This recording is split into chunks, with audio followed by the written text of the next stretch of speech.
Knights and the Living Dead. The hospital room was sterile, from its appearance to the air itself. The vital signs monitor beeped a steady rhythm indicating Connor was alive. Its alarm had been disabled. As Connor was in a constant state of adrenaline, he had been for just over 2 months, stuck in some kind of nightmare coma. His heart should have already given out long before now. It would have had he not been provided a constant line of healing energy. While medical staff tried to figure out how to leach whatever dark poison now coursed through his veins out of his body. A poison he gained after being literally stabbed in the back by his brother, with a blade tainted with vile dark magic. Their newest solution now stood over Connor. Jenny, a newly elevated paladin, held a magically enforced glass orb inscribed with runes of absorption and shielding in the palm of her hand. Devon and Hilda waited with abated breath, while Brenda looked on with pride at her friend's increased skill and confidence. Jenny had come a long way from the timid girl she once was, fully embracing her magical talent and making her place within the divine order. Slowly, the darkness within Connor seeped outward and into the glass sphere. It had occurred to Jenny the darkness was attacking Connor's soul, so Jenny had placed a bit of her soul within the glass sphere to draw the darkness out of him. As a rune caster, it was a trick she utilized to permanently inscribe runes of protection and power, among other ones, on the paladin's armor, shields, and swords. The visceral liquid of black goo took only a couple minutes, thankfully, before fully absorbing itself within the orb. Seconds after, a calmness washed over Connor that was clearly not present before. His body visibly relaxed, his breathing normal. The shielding runes etched within the glass flashed. The orb's additional barrier of protection was now active. The abhorrent swill was thoroughly trapped within the orb. Hilda approached, placing one of her Wiccan concoctions upon Connor's forehead. She whispered a healing incantation. The magic was washing through him, for the first time since his assault. The healing magic truly took hold and began to repair the damage instead of just being dismantled by the vile darkness. No longer was there a constant tug-of-war between light and dark occurring within Connor's body and mind. Connor opened his eyes for the first time in months. "What happened?" he croaked, his mouth and throat dry. Devon held out a cup of water with a straw that Connor sipped from. He had tried to grab for it, but being bedridden for 2 months had left him terribly weak. The glass orb they used had taken longer than anticipated to craft and imbue with the proper wards. Whatever twisted magic Aberdale had used on Connor, it was dark magic not seen in the world for a century. While they could find workarounds that would seem to overcome it, Aberdale's magical power was something to fear and behold. "Josh stabbed you and you almost died, but you're fine now." "Well, we hope," said Devon. Hilda huffed a sigh with a blatant eye roll. Between 5 light arcane and herself, they had managed to keep Connor from succumbing to the magic destroying him from the inside out, but it had been taxing for everyone. It was surprising they had been successful for so long. Hilda had no doubt that this experience had changed Connor in some way. There was an emptiness hiding behind his eyes. She couldn't imagine the horror he experienced trapped in his own mind and body for as long as he was. Connor's face fell as he recalled Joshua being taken over by Aberdale and turning on them. He shook the memories away. He looked around the room, despite what happened, hoping to see his older brother. "We're still looking for him," said Brenda. She could see the questioning look in his eyes. She remained near the door, staying ever vigilant of what was going on, both inside and outside of the room. She had just taken note of 3 figures stepping off the second-floor elevator and making their way straight past the nurse station and down the hall towards the room. 2 men and a woman. Her paladin instincts had her hovering her hand over the hilt of her sword. Jenny noted Brenda's movement towards her avenger and deftly placed the glass sphere she was holding into a wooden container protected from scrying, then slid the box into her backpack. Devon sniffed the air and was the next one to turn his attention towards the door. While the scent of a werewolf and dark magic user was not distinct in a place like normal, the smell of demon came through clearly enough.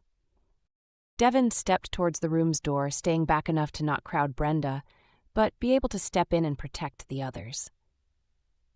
That was until he saw the 3 people who stepped in front of the room. Brenda made to block the door fully, but Devon pushed past her, his arms open wide as he embraced the bigger of the 2 men. A man standing just past 6 feet, muscular and blonde. "Laverius, dude, it has been forever," Devon cried as he unabashedly buried his face into the werewolf's chest. Laverius half-heartedly returned the hug. He wasn't much for physical contact, but he had gotten better about it over the years. Devon, Laverius responded with a neutral tone that was still tinted with a southern accent. "Friends of yours?" Brenda asked. She was more relaxed, but hadn't completely let down her guard. "Apparently one of us is," responded the woman. She held out a gloved hand for Brenda to shake. Brenda assessed the possibility of danger. No skin-to-skin contact, and her defense runes would react if this woman tried anything regardless. Brenda, paladin of the Divine Order, as she was currently in full armor, shield, and sword sheathed at her hip. There was no questions of her role. Normal wasn't safe, and the people who could do something to protect it were told to be on guard. Brenda took that responsibility very seriously. "Delilah, necromancer, this is Caliban, a Cambion, and my other companion." Delilah motioned to the redhead and shorter of the 2 men first, then to Laverius. "May we come inside?" Brenda nodded and stepped out of their way. Delilah stepped in first, followed by Caliban, while Laverius entered last, just after Devon. Brenda shut the door. "How can we help you?" she asked. Delilah took a moment to assess Connor, shifted her gaze to Jenny briefly, only to zero in her focus onto her backpack. "I can only assume we've arrived too late to help with the extraction, though to be honest, I'm not certain how much help I may have been." Brenda and Jenny shared a look, Jenny taking a step back from Delilah, while Hilda, seemingly forgotten, readied to blast anyone who dared make a move toward Jenny with her air magic. Devon may have known who these 3 were, but that didn't make them friends or allies. Delilah sighed. "We're here at the request of the gentleman. We mean no harm or trouble. He asked us to help this young man and in doing so acquire the thing that had inflicted him. Whatever that thing is, he wants it. But I will not force you to hand it over. I will simply inform him we arrived too late." "We've had past dealings with him," Caliban chimed in. "We made it clear we would attempt to do as he asked. We attempted, and now our part is done." "Why haven't you found my brother?" Connor asked, indifferent to why these 3 were here. Brenda sighed. "Like I said, we're still looking for him." "But why haven't you?" Connor stated again. His questions short, as his throat was still raw and his voice weak, not to mention the mental exhaustion, too. It occurred to Hilda, one of them should have called for a doctor by now, or at least a nurse, because there was little doubt Connor would slip into actual restful sleep any moment now. "We think Aberdale is shielding Joshua from us," Jenny answered. Connor opened his mouth to respond when everyone heard an alarm go off. Hospital staff, patients, and visitors alike pulled out their phones. Brenda opened the room door as everyone who had the Normal Safety app on their phone was met with the same message. "Red alert, Normal is under attack. Red alert, Normal is under attack." The same message played from Hilda and Devon's phone. They had also acquired the app themselves, after a previous snow incident. Within moments, the hallway was cleared out of those same patients, visitors, and hospital staff, as everyone made their way into a room, office area, or stairwell. No one made the mistake of heading towards the elevator. "That's ominous," said Delilah as she stepped up next to Brenda and poked her head out into the now vacant hallway. The woman's brown hair smelled of strawberries, Brenda noted before stepping back into the room and shutting the door. "It's the town's alert system. It went off a few weeks ago when some fey woman attacked the town with nutcrackers," Hilda said. "So why's it going off now?" asked Caliban. Devon and Hilda could only shrug. Something about the town barrier is all Devon could offer per the red alert. Laverius called Caitlin. She was a resident of Normal and worked at the bookstore as its barista. "Laverius, what a surprise. I hate to cut this insanely short, but the town is dealing with something right now," Caitlin said. Laverius, who had put his phone on speaker, said, "I know, I'm in town with some friends. What's going on?" Per the app and the bookstore's permanent psychic, Rose, someone has tripped the magical barrier around the town, said Caitlin. What does that mean? Asked Delilah. There was a moment of silence, which Laverius thought meant the call had dropped, before Caitlin said, I don't know. Nothing's ever triggered the barrier before. I'll keep you updated if I learn anything more. And the call ended. Everyone looked at each other with concern as they felt a ripple of magical energy beneath them. It was far away from them, but powerful, as they felt a shift in the very air around them. They couldn't explain what it was, but it was wrong. Someone just broke the laws of magic, said Hilda, hugging herself. Everyone looked at her, holding looks of bewilderment, but each of them nodded in agreement, as she had put into words perfectly what they had all just felt. Something that went against magic had just occurred, a spell that should never have been cast. That's when they all turned towards the screams. They were distant and muffled, but they were screams. Brenda moved towards the door first, followed by Laverius and Caliban. Brenda shook her head. Everyone else stays here. I'll see what's going on. No, Laverius stated. He ducked into the room's bathroom, stripped down, and shifted to his werewolf state. Caliban, still keeping up his human form for the moment, opened the bathroom door for his werewolf companion. Caliban couldn't maintain his cambion form as indefinitely as Laverius could his wolf form. He would hold off until he felt it was necessary to shift. We'll stay here and hold the fort. Someone needs to protect Connor and, Jenny caught herself before she mentioned the glass orb. Too many people will just get in each other's way. Brenda wanted to argue, but if she was being honest, she would appreciate the backup. She simply nodded her agreement, opened the room door. Laverius took point and stepped out first. Brenda took second, and Caliban covered the rear. They hustled to the nearest stairwell, stepping into it as more screams could be made out more clearly coming from below. The people who had entered the stairwell a moment ago were nowhere to be seen.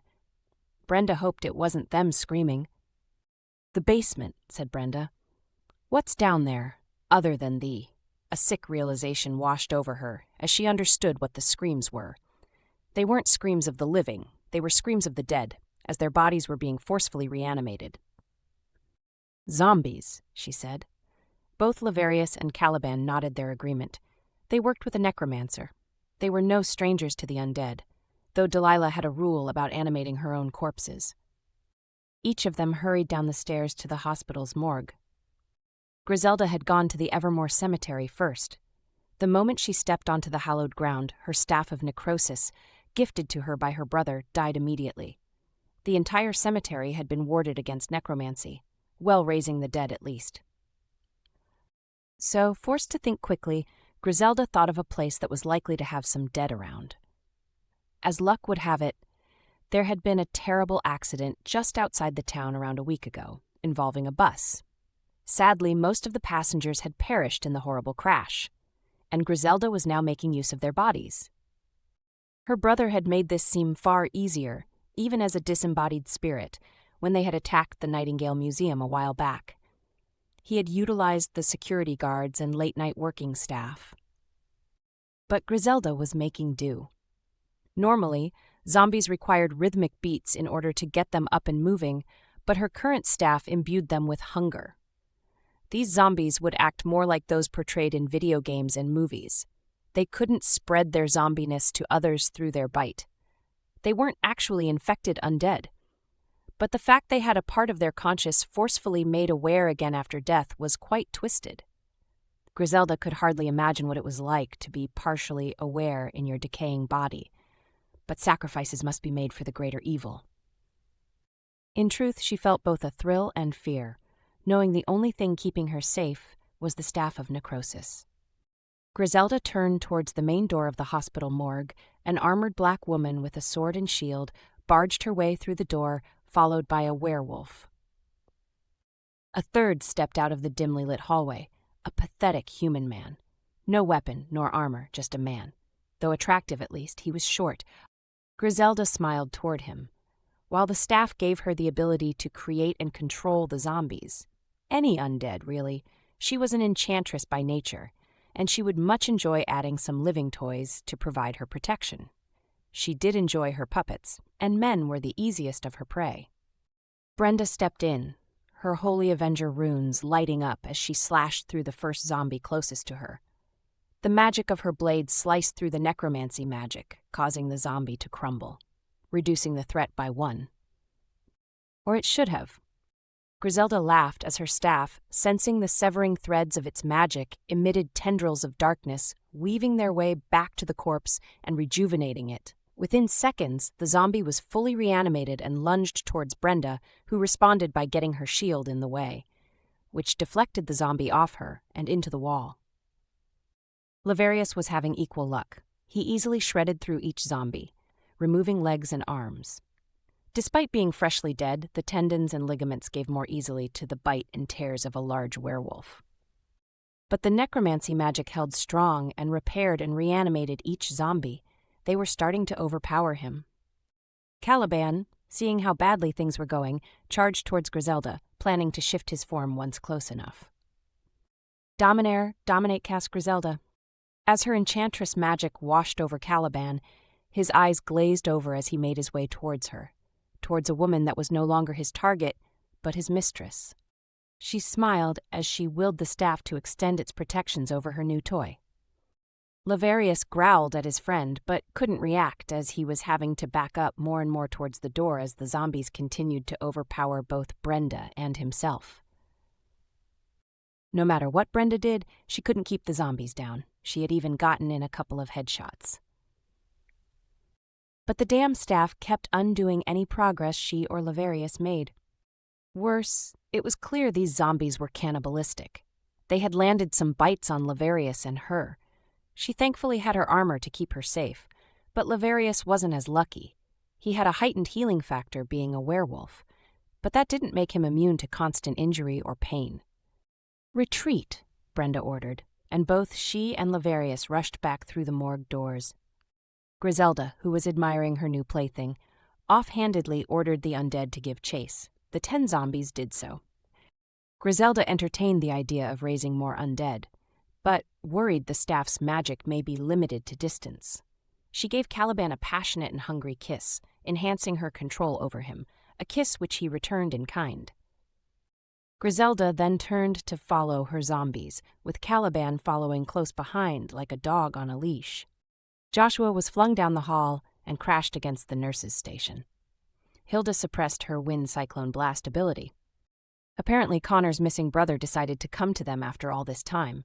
His blackened orbed eyes, the fact that he radiated vile dark magic, and clearly had no free will, did not make it the happiest of reunions. Connor was trying to get out of the bed, but Devon effortlessly kept him pinned. Connor was still incredibly weak. His muscles, while receiving healing magic and being moved via physical therapy, while he was in a coma where still experiencing atrophy. The most Connor could accomplish would be collapsing on the floor. "Stop it," ordered Devon. "We'll take care of this." He then made his way out of the room. Jenny stepped up beside Connor's bedside and reflexively rested a reassuring hand on his shoulder.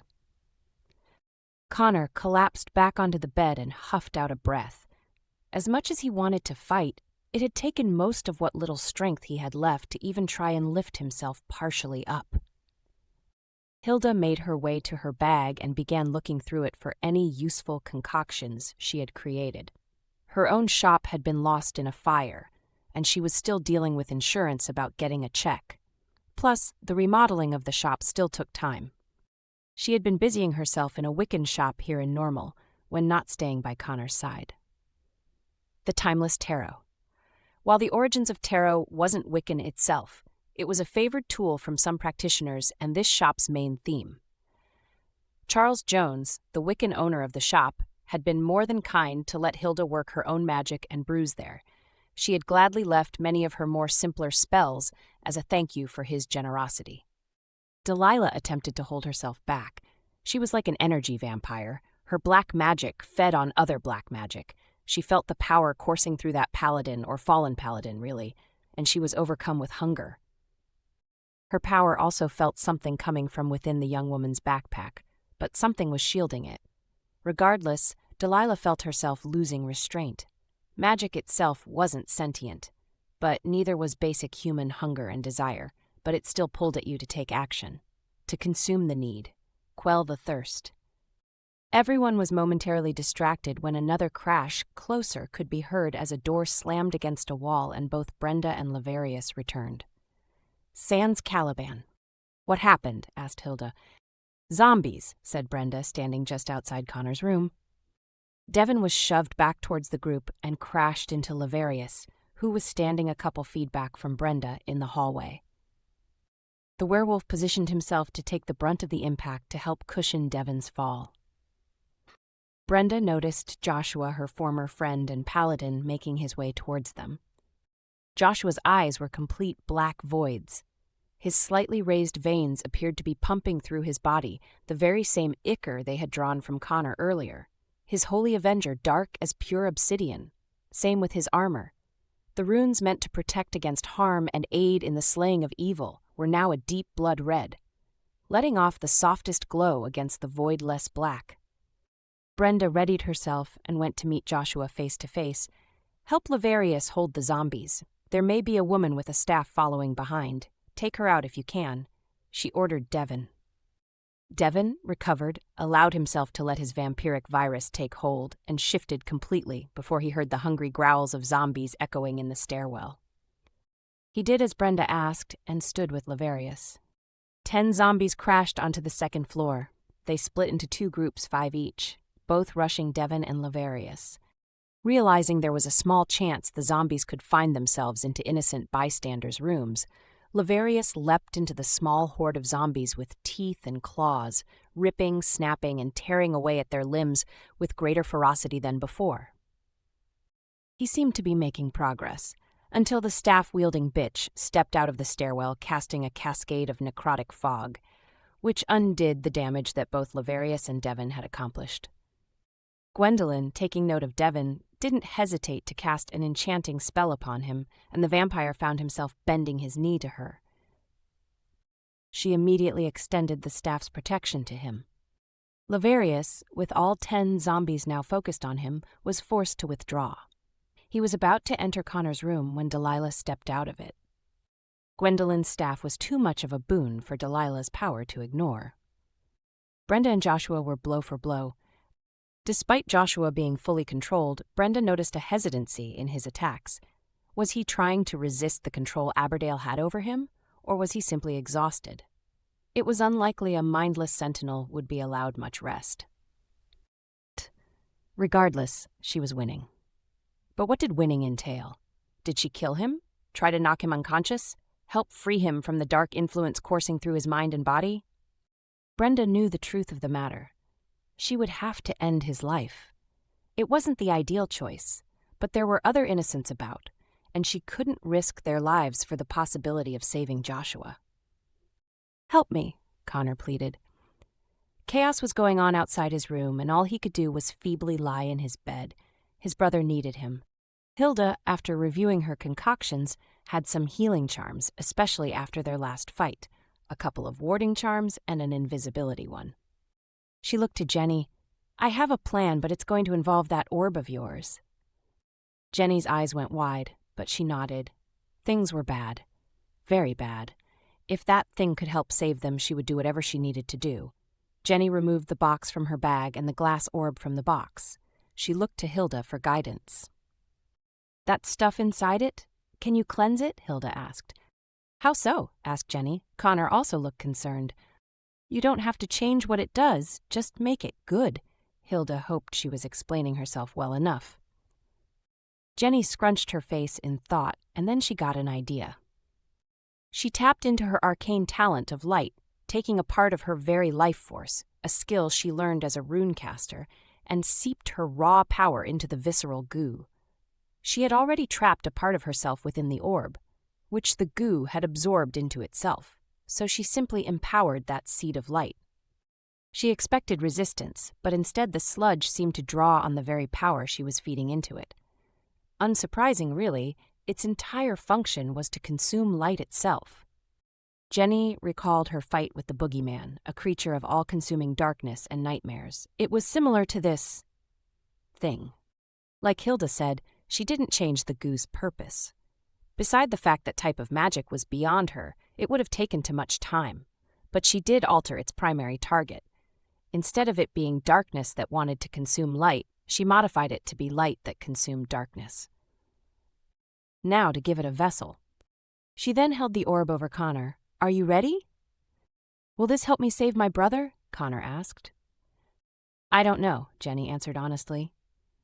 Connor nodded. He had replaced his look of concern from before with pure resolve. Jenny disempowered her shield magic and allowed the radiant goo to re-enter Connor. While its new function was to consume darkness, it was now light, and hopefully it would revitalize Connor, if they were lucky. Hilda placed her charm of invisibility on him and the warding charms on Jenny and herself. As long as the two of them didn't do anything to draw attention to themselves, they would be difficult to perceive, like a veil of shadow had been thrown over the both of them. Connor was fully undetectable, at least for a few minutes. Delilah, nastoyashaya smert, true death she cast. All the zombies fell down dead. Grizelda sneered and focused the staff's magic at her zombies. They remained unmoving this time. Delilah stalked forward. You can't reanimate something that is no longer tethered to this world. She was indifferent to Caliban or Devon standing before Grizelda.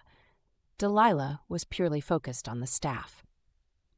Grizelda stepped back and ordered both Caliban and Devon to protect her. She considered using a holding spell or something to delay the woman, but something told Grizelda such magic would be inert against this horrible woman approaching her. Stalking her. "Mistress, would you like me to shift into Cambion form so that I could defend you at full strength?" Caliban asked. Devon rushed forward and landed a devastating punch against Delilah's jaw. Grizelda smiled. "No, not yet, my pet. The vampire should be more than enough." She was pleased with the information the man, Cambion had just informed her of, plus the vampire would likely have things resolved quickly. She began to relax. Things were still in her favor. Cormit, Feed, cast Delilah as she reached out and wrapped a vice-like grip around Devon's throat.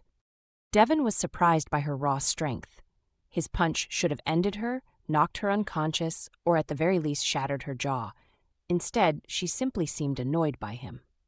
He gripped her wrist, ready to wrench off her grasp and snap her wrist in the process, only to find his own strength, no, his life force itself, was rapidly depleting. Laverius charged into Delilah, causing her to stumble forward and free Devon from her hold as she reflexively put out her arms to catch herself. Devon found himself kneeling on the floor, his vampire virus healing him, his slightly crushed windpipe reopening as he gasped in lungfuls of air.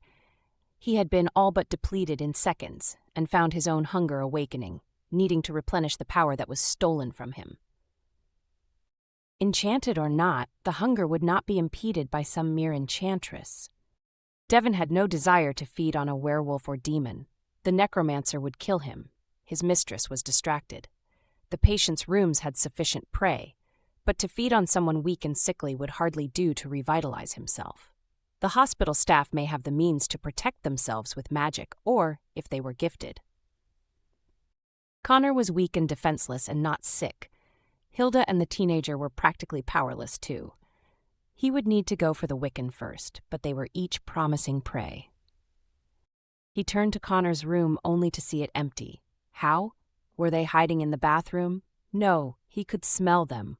But magic was thick in the air, too much of it to distinguish a difference between different powers. Not caring to wait any longer, Devon focused his attention on the paladins. Brenda had her back to him. She was distracted. She would be easy to take down. He charged. Brenda, despite resolving to end Joshua, had yet to find a clear opening, each of them trading blows and deflecting strikes. That's when she felt a new threat rushing her. As a divine caster herself, her magic, on occasion, warned her of imminent danger, a sixth sense that was spotty at the best of times. On reflex, Brenda simply dodged to the right as Joshua thrust his blade forward, and right through Devon. Devon, who was so fixated on feeding, consumed with hunger, made no attempt to dodge, which allowed the blade to pierce cleanly through his abdomen and out his back. Joshua's eyes were devoid of any sympathy. but his face reflected a bewildered expression. This wasn't his target. He placed his boot on the vampire's chest and kicked the animal backwards as he yanked his blade free. The monster screamed as Joshua's flame runes heating his blade cauterized Devon's organs and flesh as he freed his weapon. Joshua then lifted his sword overhead, ready to decapitate the creature laying before him in a fetal position. Weak, pathetic, worthless. Death would be a kindness. This thing should feel lucky that he would grant such a boon. Only to feel the weight of someone hugging him before he brought his sword arm down. Hilda rushed to Devon and placed a healing charm on him. Due to the severity of the wound and his hunger, it would do little more than stabilize him for a short time. But as he was potentially still enraptured by Grizelda, Hilda wasn't in any hurry to see him fully revitalized. Hilda's invisibility charm unraveled to reveal Connor hugging his brother. It wasn't the act of embracing his brother that had broken the magic. It was the fact the goo was attaching itself to Joshua. The radiant ooze that had been tormenting Connor by slowly killing him for weeks, now purified and vibrating with light magic, had temporarily revitalized him. But the goo sensed a darkness to feed upon. That was what it was designed to do. It extracted itself out of Connor and coursed through the gaps between Joshua's armor and leached its way in through the pores of his skin. Connor, merely a vessel for the power, collapsed to the ground, again weak and barely able to move. It was a slight improvement from not being able to move at all, but what strength the ooze had provided him while coursing through him was immediately lost. Joshua's runes flared up, attempting to deflect the goo, but the radiant magic simply fed upon the dark magic before sliding past it unhindered. Joshua collapsed to the ground, desperately hugging his arms against himself as he felt sickness and nausea. Jenny saw her opening. She rushed Joshua and placed her hands upon his armor. He was now powerless to fight back. Tapping into the very power now coursing through Joshua's very body, she emboldened it, while also simultaneously leeching off some of its power to cleanse the runes on Joshua's armor, shield, and sword. Runes she had crafted herself. Jenny would make sure every shred of darkness Aberdale had imbued into Joshua would be purged. "Change," ordered Grizelda to Caliban. Caliban shifted to his cambion form. His features, though still handsome, now clearly demonic, his skin red and slightly scaled as they took on a leathery texture. Caliban also had one other trick up his sleeve. It was the reason Delilah had hired him as one of her keepers, someone to keep the world safe from her power. In his cambion form, Caliban was immune to magic. He was a null. There were two types of nulls in the supernatural world, those immune to magic and those immune to gifted. Why Caliban was only a null in his demonic state while most nulls were immune consistently was unclear, but it was useful nonetheless. As such, Grizelda's enchantment of domination unraveled into nothing.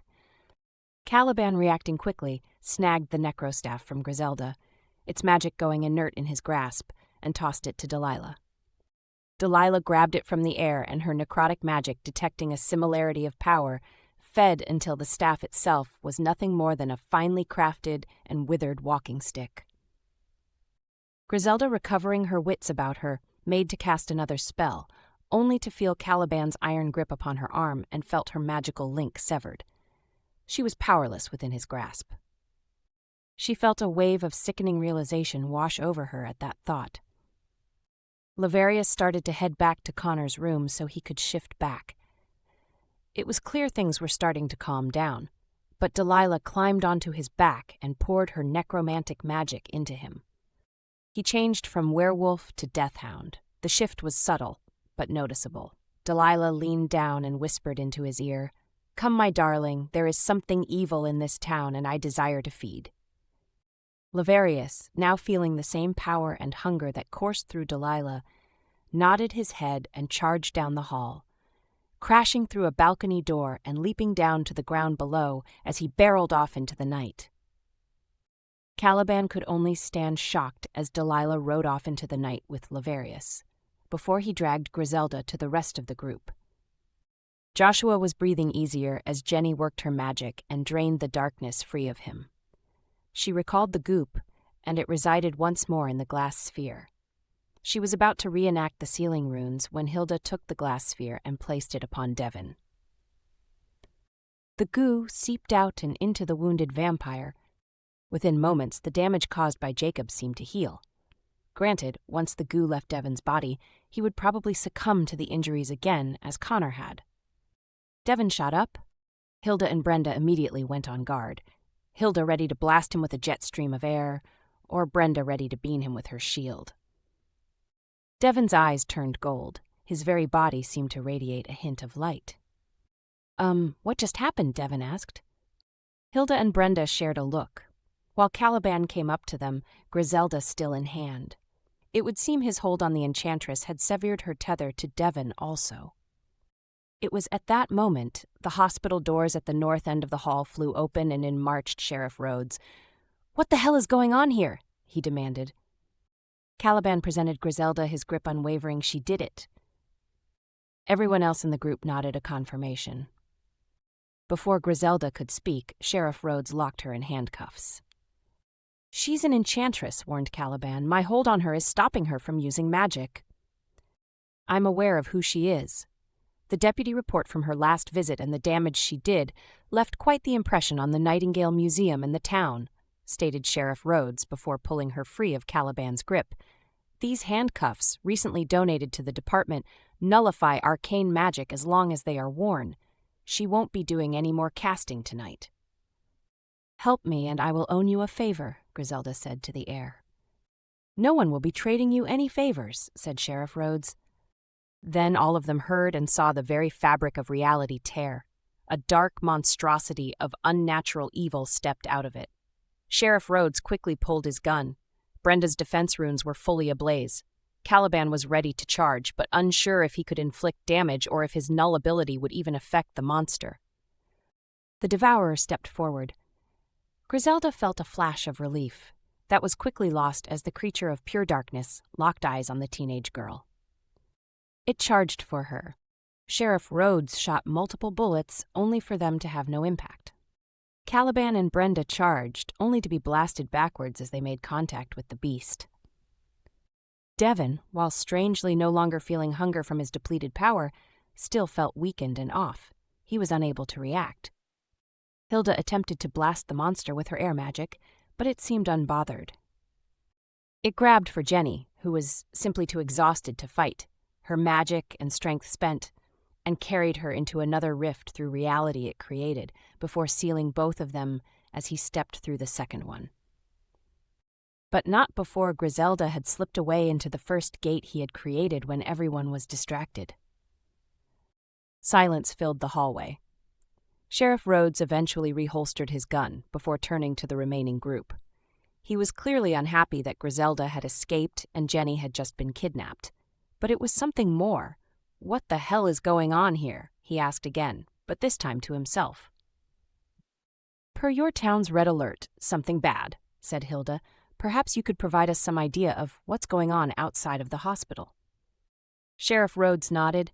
"There have been voidling attacks all over town. Plus, it would seem some fae of the autumn and winter court are attacking the town as well. Anyone who isn't willing or able to fight is to remain inside."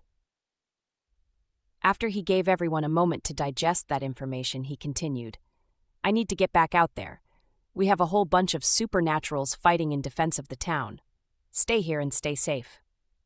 He took note of the bodies, formerly zombies, littering the hallway. That was tomorrow's problem, if he happened to survive this. "I'm coming with you," said Brenda, as she hurried after Sheriff Rhodes. As a paladin, it was her responsibility to help protect the innocent. Plus, she needed to find and hopefully rescue Jenny. "Same," said Caliban as he shifted back into human form.